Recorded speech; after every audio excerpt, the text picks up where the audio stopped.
If we're the majority, we need to use the power we get to shut this White House down. I want the Trump administration not to function because everyone in the White House is being hauled under subpoena in front of a Senate committee day after day after day. Well, that was Graham Platner. He is now the presumptive Democratic nominee for the Senate seat in Maine. Platner signaling that he's going to take on Republican Senator Susan Collins and President Trump, but he may have his own battle from his own party. Platner has earned the endorsement of Senate Minority Leader Chuck Schumer, whose preferred candidate, Governor Janet Mills, dropped out just yesterday. While Schumer is calling for Democrats to get behind Platner, some of the party not going to overlook the past scandals, which Republicans are sure to seize on. And they're right to do that. Those include this tattoo that Platner had on his body for nearly 20 years. It is identified as a Totenkopf, which is a symbol associated with Nazis from World War II. Now, back in 2014, Platner also offered praise for Hamas's strategy to kill Israeli soldiers. One Democrat refusing to get behind Platner is Pennsylvania Senator John Fetterman. Here's what he had to say about him. Quote, Democrats really like Platner in Maine, but the Republicans blank love him. If Maine wants a blank with a Nazi tattoo on his chest, they can get him. Well, we know exactly what he thinks. We don't even have to say those words. We can't do it on TV. All right, let's get reaction from host of America Right Now, Tom Basile, and former special assistant to President Biden, Michael LaRosa. Gentlemen, welcome. Tom, I'm going to start with you here.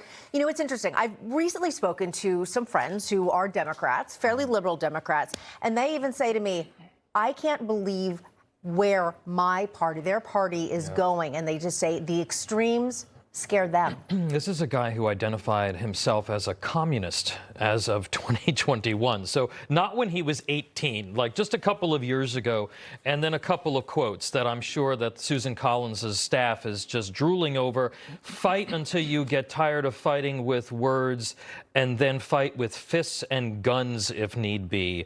And then a separate incident, get armed and get organized. And this is a guy that they've nominated, or they're going to nominate. We're less than a week after the third assassination attempt against this president. He doesn't just, you know, people would say maybe he doesn't want to just shut the White House down. He wants to shut this president down.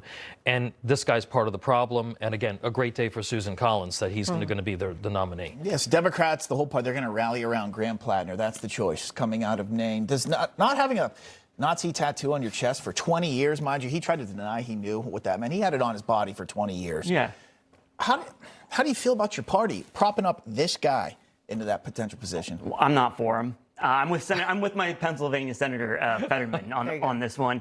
And I would also caution Democrats. I mean, it was 6 years ago, if we rewind the tape, fresh after Kavanaugh, Democrats were really activated to win this seat in 2020.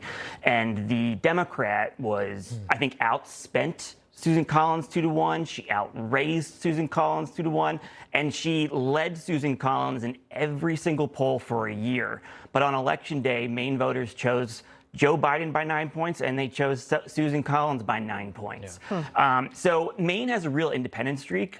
I would caution Democrats that money and enthusiasm will only go so far in a state like Maine. Yeah, and it's also, remember, it's not just about who says that they're, in favor of him. Like Chuck Schumer it's disgusting, frankly, as a senior level Jewish American in the Democratic Party to come out, instantly and saying, yes, we're going to back this guy and not find somebody. He did. Yes. But it also comes down to, and I think you would agree with me, it's about where's the money coming from to fund this campaign? Because this guy's not going to be able to raise a bunch of money from mainline Democrats. And ultimately, I think you'll see that the Democrats are going to put their money into another state, and they're going to put it someplace else. What does it say about Chuck Schumer, do you think? Either one of you can answer this, that Janet Mills, she fell flat. And now if you read about him, past avowed communist when just a couple of years ago, but says now he's just like a populist Democrat is what they're running with on this. Well, look, 90% of Senate Democrats were recruited and protected and defended by Chuck Schumer. So we owe all of our majorities in the past